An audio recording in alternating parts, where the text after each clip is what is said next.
বাংলাদেশ থেকে যেসব স্টুডেন্টসরা আইএলটিএস এর প্রিপারেশন নিয়ে থাকে তার মধ্যে অনেকেই কিন্তু অনেক ছোট ছোট ভুলের কারণে দেখা যায় তারা তাদের ডিজায়ার্ড আইএলটিএস স্কোরটা আনতে পারে না। Not only does this cost you a lot of money, it costs you a lot of time এবং অনেক সময় দেখা যায় স্টুডেন্টসরা তাদের ইনটেক মিস করে থাকে। এই চ্যালেঞ্জটা কারা ফেস করে থাকে? যাদের ইংলিশের ফাউন্ডেশনটা বা বেসিকটা একটু উইক। তারা কি ভুল করে? তারা শর্টকাটস নিয়ে আইএলটিএস এর প্রিপারেশনের জন্য আগাতে থাকে। This is not right. এবং আজকের এই ভিডিওতে আমি তোমাকে এটাই শেখাবো যে তোমার যদি ইংলিশে বেসিক উইক হয়ে থাকে কি স্টেপসগুলো নিলে তুমি সুন্দরভাবে স্টেপ বাই স্টেপ আইএলটিএস এর জন্য প্রিপেয়ার করতে পারবে যাতে আলটিমেটলি তুমি তোমার ডিজায়ার্ড স্কোরটা আনতে পারো। What's happening, everybody? My name is Z and welcome to my channel where I make videos for students like you who are planning on studying abroad. I help you with strategies related to becoming successful as an international student plus acing your IELTS exam. So, তুমি যদি আমার channel subscribe না করে থাকো, make sure to subscribe because trust me, you will miss out on a ton of helpful videos related to preparing for your IELTS exam. আজকের ভিডিওটা অনেক exciting এই কারণে বিকজ তুমি যদি আমার এর আগের ভিডিওটা দেখে থাকো যেখানে আমি তোমাকে শিখিয়েছিলাম যে তোমার ইংলিশ ফাউন্ডেশনের জার্নিটা কিভাবে স্টার্ট করতে হয়, তুমি যদি না পাও উপরে একটা লিংক দেওয়া থাকবে, সেখানে তুমি ক্লিক করলেই চলে আসবে। আগের ভিডিওতে শিখলে ইন্ট্রোডাকশন করা, গ্রিটিংস দেওয়া এবং কনভারসেশন স্টার্ট করা। আজকে আমরা শিখবো কিভাবে তুমি কোয়েশ্চেন্স করতে পারো, কিভাবে তোমার নিড প্রকাশ করতে পারো এবং কিভাবে তুমি দেখা গেল রেস্টুরেন্টে গেলে খাবার অর্ডার করতে পারো বিকজ বাংলাদেশে আমরা জানি আমরা খুবই রেস্টুরেন্টে যেতে পছন্দ করি, ঠিক আছে? সো আজকে বেসিক্যালি হচ্ছে সিম্পল কনভারসেশন টেকনিক্স যেটা নিয়ে ইন্ট্রোডাকশন থেকে এখন কনভারসেশনের বডিতে আগাতে পারছে। অলসো আমি শেয়ার করতে চাই যারা আইএলটিএস রিলেটেড কোর্সেস করতে চাচ্ছ at my company Connected Education we offer 2 powerful courses related to English Foundation and second IELTS VIP program. So আমাদের ইংলিশ ফাউন্ডেশন প্রোগ্রাম হচ্ছে তাদের জন্যই যাদের ইংলিশটা একটু বেসিকটা উইক এবং IELTS VIP তাদের জন্য যারা once you have established a strong foundation in English, all you have to do is polish and prepare for the exam and know what gets you that higher score. You take our IELTS VIP program. ঠিক আছে? That being said, আজকে আমার ভিডিওতে আসি যে শুরুতেই তোমাকে আমি একটা জিনিস বলতে চাই যে দেখো ছোটখাটো কিছু টিপসের জন্য কিভাবে মানুষের ইংলিশ ভুল হয়ে যায়। সেদিন আমি একটা ইউটিউব ভিডিও দেখছিলাম of an English spoken English guru and they were teaching this one thing যে if you want to talk about your daily routine, it has to be in present simple tense. For example, তুমি যদি বলতে চাও যে like when you wake up in the morning, it has to be I wake up at 7 a.m. in the morning. I play football or some habits like, let me see here. So, yeah, they're saying for routines, always use present simple. You know, it's easy and effective. But let me ask you this. তোমাকে যদি কেউ জিজ্ঞেস করে তুমি কালকে সকালবেলা কয়টায় উঠবে, ইংলিশে যদি তুমি অ্যান্সার করতে চাও I'm going to wake up at 7 a.m. or I'm waking up at 7 a.m. tomorrow, right? দেখো তাহলে কি ওয়েকিং আপ হয়ে গেল ওয়েক আপ থেকে কন্টিনিউয়াসে চলে গেল। It's not wrong, right? So depending on the situation, your grammar, your tense and everything is going to switch up. So English isn't about following the rules one way. These rules get broken or switched up all the time. ঠিক আছে? So তোমাকে যেটা করতে হবে English তুমি যদি আদৌ সুন্দর মতো বলতে চাও পার্সপেক্টিভস যে একটা কনভারসেশন কত অ্যাঙ্গেলে হতে পারে। যে তোমাকে কেউ জিজ্ঞেস করলো তুমি আজকে কয়টা বাজে উঠছো, I woke up at 7 a.m. তুমি কালকে কয়টা বাজে উঠবা, I'm gonna wake up at 7 a.m. তুমি কয়টা বাজে ঘুম থেকে উঠে থাকো typically, I wake up at 7 a.m. typically. You see যে কতগুলো অ্যাঙ্গেল। সো তুমি যদি একটা রুল ধরো you're gonna go down the wrong way. এই কারণে আমি তোমাদেরকে বলি যে যারা ইংলিশ শিখতে চাও it's best to start without rules first because if you're going to learn the rules first you're going to be put in this box. ঠিক আছে? You're going to be surrounded by this box where you feel limited with the flexibility of your language. So just learn English without rules. Make mistakes. It's fine. তোমাকে ফার্স্টে যেটা করতে হবে আগে ভাব প্রকাশ করা শিখতে হবে যে কিভাবে you can express what you want to say. Doesn't matter what the rules are. Okay? তারপর আমি আসি যে তাহলে তোমাকে শেয়ার করলাম যে how rules could be a bad thing. Now let's talk about how you can ask simple questions. ঠিক আছে? তো এখন obviously কিছু জিনিস থাকে যেরকম তুমি যদি কথা বলতে চাও যে তুমি কি খেয়েছো, খাওয়া ছাড়া তার কোনো ওয়ার্ড নাই, রাইট? যে if you want to express eating, the only way to say that word is through তুমি কি খেয়েছো, খেতে যাবে কোথাও, কি খাবা, তাই না? There is a specific word. তাহলে questions ask করার সময় there are some specific words that you have to use, right? এবং আমি questionsটা দিয়ে শুরু করছি কেন? Because think about it, when you're in a conversation, you have to inquire. Inquire মানে কি জানো? মানে asking something, right? তুমি একটা নতুন মানুষের সাথে দেখা করলে when you're in a foreign land, you're in a new university, you're meeting new people. The first thing, like তুমি যখন একটা নতুন মানুষের সাথে দেখা করো, তুমি কি তার সম্পর্কে জানতে চাও, তাকে তো তার সম্পর্কে জানতে গেলে কি কোয়েশ্চেন আস্ক করতে হবে, তাই না? এই কারণে we're discussing questions today. Remember, this is the second video. এবং আমরা ইংলিশ গ্রামার নিয়ে কিছু কথা বলছি না, আমরা আগে জাস্ট হালকা করে ইংলিশটাকে নিয়ে আমরা ওয়ার্ম আপ করছি যাতে আমাদের মুখ দিয়ে কথা আসে। অনেক মানুষের পুরো গ্রামার জেনেও কিন্তু কথা বলতে পারে না। My dad is the biggest example of that. ঠিক আছে, একটা সেন্টেন্স আমার বাবা বলতে পারে না, but he knows every grammar rule in the book. But why can't he speak English? Because he never practiced it. So আমরা যেটা করছি শুরুতেই জাস্ট কথা বলা, ভাব প্রকাশ করাটা আগে প্র্যাকটিস করছি। So when it comes to asking questions, what are the keywords? মানে কি টাইপের ওয়ার্ড ইউজ করে আমরা কোয়েশ্চেন করি? আমি লাস্ট ভিডিওতেও এটা শেয়ার করেছিলাম। It's basically what, where, how, why. আরও অনেক আছে, can, then did you do this, stuff like that. But আমি একদম বেসিক্সগুলো দিয়ে শুরু করি, চারটা what. আসলে আমরা আগে প্র্যাকটিস করি যে what দিয়ে আমরা কি টাইপের কোয়েশ্চেন আস্ক করতে পারি। What's your name? What's your favorite color, right? What type of dress do you wear often when you go to these occasions? এটা একটু বেশি অ্যাডভান্স ছিল, but you get the hang of it. So the best thing you can write is take a piece of paper. এই যে আমি যে বললাম what, where, how, why, এগুলো নিয়ে যত টাইপের কোয়েশ্চেন্স আস্ক করতে পারো, start writing them down. ঠিক আছে, একটা কনভারসেশনে to learn about someone, তুমি একটা মানুষের সাথে দেখা করলে তুমি তাকে এই চারটা keyword দিয়ে কি টাইপের কোয়েশ্চেন আস্ক করতে পারো, write them all down. So what's your name? What's your favorite color? What's your education background? What's your major? ঠিক আছে, তারপর হচ্ছে where are you staying? Where do you live? Right? Where do you go after classes? Where do you hang out mostly? Where do you go out for partying? Stuff like that, right?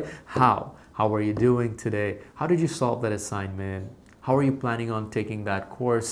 Then যখন why আসে, you can ask why did you do that? অথবা তুমি বলতে পারো why did you ask? যেরকম অনেক মানুষ জিজ্ঞেস করে did you solve that assignment? You can say yes. Why? Right? এই যে কোয়েশ্চেনের মধ্যে কিভাবে এই কিওয়ার্ডগুলো পড়তে পারে তোমাকে জানতে হবে এবং কখন কোনটা। এখন এটা তোমাকে মিনিং আমি বুঝাতে পারবো না because they come with their meanings, right? যে হোয়াটটা হচ্ছে যে what's your name, right? এটা কখন আসবে, কোন জায়গায় যাবে, you have to get used to it. তুমি বুঝেই যাবো একটা টাইমে যে ওয়াই কোথায় ইউজ করা হয়, ওয়াই মানে কেন, ঠিক আছে? হাউ হচ্ছে কিভাবে, ওয়্যার হচ্ছে কোথায়, হোয়াট হচ্ছে কি, রাইট? সো আমি তোমাকে বুঝাতে পারবো না যে কেন কখন কোনটা ইউজ করা হচ্ছে, বাট তোমাকে সেটা বুঝে নিতে হবে মিনিং অনুযায়ী। যেরকম ওয়াই মানে হচ্ছে কেন, হাউ হচ্ছে কিভাবে, ওয়্যার হচ্ছে কোথায়, তুমি কোথায় থাকো ইজ ওয়্যার, হাউ কিভাবে করলে, how did you do it, why কেন তুমি এটা করলে, হোয়াট হচ্ছে কি, তাই না? তোমার নাম কি, হোয়াট ইজ ইউর নেম। নাও একটা কমন মিস্টেক যেটা মানুষ করে থাকে typically when it comes to asking these questions and stuff in the basic level, অনেক সময় বাংলা থেকে মানুষ কি করে ট্রান্সলেট করতে চায়, যে সে বলতে চাচ্ছে তোমার নাম কি, সো সেটা কি করে সে তার মাথায় বসে বসে ট্রান্সলেট করে সেটা ইংলিশে বলতে চায়। তাহলে কিন্তু তুমি যদি তোমার নাম কি ট্রান্সলেট করো ইংলিশে, সেটা হয়ে যায় your name what is, so it doesn't make sense. So the order of using English is very important, how you use the words and where you place them. So এটা নিয়ে একটু কেয়ারফুল থাকবে, এবং again this comes from practice. So আমরা এখন শিখলাম কিভাবে you can ask simple questions. Now we're going to explore how can you express needs. যে তুমি কিছু চাচ্ছ, you have a demand for something, how do you express that in English? So these basically come through statements অথবা requests. Statement মানে direct বলা, যে I want food অথবা bring me coffee, right? Or turn up the music, turn up the volume. Okay? So that is a statement. But a request হচ্ছে, it's a more polite version of it, which is can I get some coffee, please? Can you bring me a cup of tea? Okay, so these are requests. Now, statements say can বা এসব question অনুযায়ী আসে না, স্টেটমেন্টে কখনো question হচ্ছে না। So I'm hungry, make me some food. That's a statement. এটা কিন্তু কোয়েশ্চেন না। Okay, I want water. I'm quite thirsty. I need water. That's a statement. এখন একটা জিনিস দেখবা, যেহেতু তুমি নিড প্রকাশ করছো, তাহলে নিডে আমরা বাংলা ভাষায় যদি বলি যে I want আমি কিছু আমার প্রয়োজন, right? I need something, I want something. I need you to make me a cup of tea, right? I need you to bring me that. I want a cup of tea. I want to go shopping today. So আমরা জানলাম কিভাবে statements দিতে হয় want and need দিয়ে। want মানে চাই, need মানে প্রয়োজন, ঠিক আছে? এখন আমরা কোয়েশ্চেন আসি যে can you help me with cleaning up this room? Can is the best way to express your need. Can you help me? Could you please? Okay? Can you please bring the bill? Can I get a cup of water? So let's say you're in a restaurant and you want to ask for the menu. Can you bring me the menu, please? See? So can দিয়ে শুরু করলেই এটা কিন্তু that's just one way. তোমার যে সবসময় can দিয়ে শুরু করতে হবে এমন কোনো কথা নাই। Would you be kind enough to bring me the menu, please? But that's more playful. এত complicated যাওয়ার লাগবে না। ঠিক আছে? Will you be able to help me tomorrow when I'm moving out of my apartment? So দেখো এখানে আমি will দিয়ে আমি question জিজ্ঞেস করছি। It's also wanting, right? Or asking for something, but it really depends on the situation. Will you be able to help me tomorrow clean up the place? Or will you be able to help me clean up the place tomorrow? Can you help me clean up the place tomorrow? It's the same thing. It's about how you express it. ঠিক আছে? So again, English হচ্ছে ভাব প্রকাশ করা। বাকিটা তোমার চলে আসবে। Okay? Now, অনেক সময় মানুষরা কি করে সেটা হচ্ছে ওরা unnecessary ওয়েতে কিছু জিনিস অ্যাড করে oh I'm feeling hungry. It's unnecessary. You can just say instead of saying I'm feeling hungry, you can say I'm hungry. আমি এরকম আরেকটা বলেছিলাম যে would you be kind enough to bring me the menu please? You don't have to say all that. You can just say can you please bring me the menu? So also if you want to be polite, make sure to use the word please and thank you. Can you please bring me the menu? Thank you. Right? So দেখা যাচ্ছে এই জিনিসগুলো খুব important যখন তুমি বাইরে যাবে আমার মনে আছে I wasn't using these words, please and thank you, and someone actually pointed this out to me that I was rude. হ্যাঁ তো এই জিনিসগুলো খুব important when asking questions. তাহলে আসো আমরা এখন রেস্টুরেন্টে একটা অর্ডার প্লেস করি. Let's say you want to order coffee. তুমি কফি চাও। দেখি তোমাকে আমি একটা সেকেন্ড টাইম দেই। তুমি কফি চাচ্ছ, তোমার কাছে সার্ভার এসেছে and you want to order. What would you say? Take 1 second. তুমি কফি অর্ডার দিতে চাচ্ছ, so you know the word coffee. তুমি চাচ্ছ কি? Want. Right? And তুমি চাচ্ছ তাহলে I want coffee. দেখেছো how simple it is? You want coffee. And সার্ভারকে যদি এভাবে বলো I want coffee হয় ভাঙা ইংলিশ, কোনো সমস্যা নাই, ঠিক আছে? সার্ভার বুঝে যাবে যে তুমি কি বুঝাতে চাচ্ছ। বাট এটাকে যদি আমরা পলিশ করে বলতে চাই তাহলে তো আমরা কি বলতে পারি? Hi, I would like coffee. I would like a cup of coffee. ঠিক আছে? Can I get some coffee, please? Can I get a cup of coffee? That's more technically right because you cannot get some coffee. You can get a cup of coffee. I'll get a cup of coffee. দেখো তিনটা variation আমি দিলাম। Can I get a cup of coffee? I would like a cup of coffee. Right? Can you get me a cup of coffee? So এই যে ভ্যারিয়েশনসগুলো এগুলো তোমার তখনই আসবে যখন তুমি ইংলিশটা বুঝে যাবে। বাট দেখো আমার কিন্তু I'm playing around with 3 words really. Coffee, want, can. অথবা I. Right? I would like a cup of coffee. I want a cup of coffee. I want coffee. And can you please bring me a cup of coffee? Let's now do that for pizza. To make a pizza restaurant, গিয়েছো pizza অথবা Pizza Hut and you want an 8-inch pizza. দেখো তাহলে তুমি কি চাচ্ছ? 8-inch pizza, maybe a pepperoni pizza and অথবা cheese অথবা barbecue chicken pizza. So you want a barbecue chicken pizza, 8-inch pizza and you want it, right? তাহলে তোমার কাছে সার্ভার আসলো, তাহলে তুমি কি বলবা? I want an 8-inch pizza. I would like an 8-inch pizza, please. Can you get me an 8-inch pizza? Simple. Oh, sorry, I forgot to say barbecue chicken. I would like an 8-inch chicken barbecue pizza. I want an 8-inch barbecue chicken pizza. Simple. কি চাচ্ছ? Just মাথায় রেখে ওটাকে সুন্দর মতো place করে দাও। একটা টাইমে তোমাকে এগুলো পলিশ করতে হবে উইথ দ্য রাইট ওয়ার্ডস। যেরকম আমি দেখবা একটা জিনিস ইউজ করেছে an 8-inch instead of I would like a 8-inch. So because each ছিল এইসব জিনিসগুলো আমি পরে তোমাকে শেখাবো, এখন আমি অ্যাডভান্স টার্মস দিয়ে তোমাকে ওভারওয়েলম করতে চাই না। Just get in the habit of these things. So চিন্তা করো, you're in a restaurant, you're ordering, what did you say? In any context, right? ঠিক আছে, যে কিছু একটা চাও, তোমার মাকে বলো কিছু বানিয়ে দিতে বা ভাই বোনকে বলো কিছু দিতে, try asking for stuff, demand stuff, okay? And you will get in the habit of it, okay? So আজকে আমি এত দূরই রাখবো। As I say, English is learned from mimicking and role playing and looking up to certain things. So watch as many TV talk shows, like I always say. Watch a lot of celebrity talk shows. Write down on a piece of paper একটা conversation কোন দিকে যাবে, ঠিক আছে?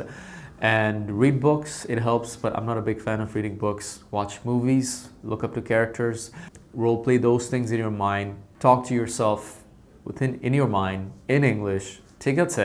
And these things help a lot. That being said, I hope you learned something from this video. Again, আমরা কিন্তু আজকে একদম simple জিনিস শিখলাম। আমরা কিন্তু ইংলিশ গ্রামার শিখছি না, আমরা জাস্ট ইংলিশটাকে আয়ত্তে আনা, জাস্ট ভাব প্রকাশ করা। আমি এই জিনিসটা বারবার ইউজ করবো এই টার্মটা, যে expressing what you want to say, learning at least how to express what's going on in your mind. Okay, it doesn't require perfect English. যখন আমি তোমাকে একটা এভাবে সাইন দিব, means I want to eat, right? I didn't need language. So just try doing this with your English. You don't need to have the perfect language. It will eventually come. Just first, if you're at a very basic level of English, learn how to express what you want to say, your needs, asking questions, your feelings, ঠিক আছে? And eventually you will get the hang of it. We have a long way to go. It's going to be an exciting journey, so make sure to check out my videos every day. Come to my channel, see if I've uploaded something new, and trust me, your English is going to get better, and ultimately you're going to get your desired IELTS score. That being said, তোমরা যদি আমাদের English Foundation অথবা VIP Advanced IELTS নিতে চাও, make sure to sign up through the link in the comments. My team will get in touch and they will tell you everything about how we can help you get your desired score in IELTS. That being said, I will see you in the next video. Have a wonderful day.